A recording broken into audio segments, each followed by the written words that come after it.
Welcome back. Now, there are several ways for you to get assistance in creating prompts for Midjourney.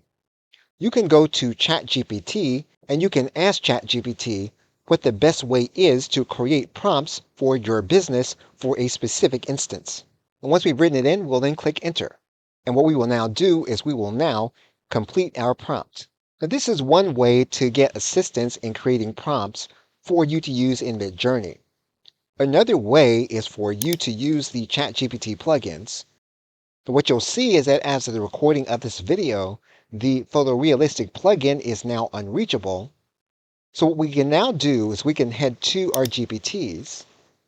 What we can then do is we can search the GPTs. And you will see a number of GPTs available, having been created by individuals and companies. You'll see that there is one that has been used significantly. And so if that is your selection criteria, you can select that GPT in order to use. And we can enter our same prompt here inside of the GPT.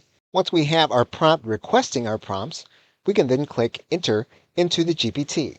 What you'll notice is that there is a different level of detail from this GPT in terms of creating the kinds of prompts you're going to be able to use to create the images that you want. So what you'll want to do is you'll want to test different methods to see which way yields the best prompts to give you the deepest level of detail in order to create the image that you want off the platform on Midjourney.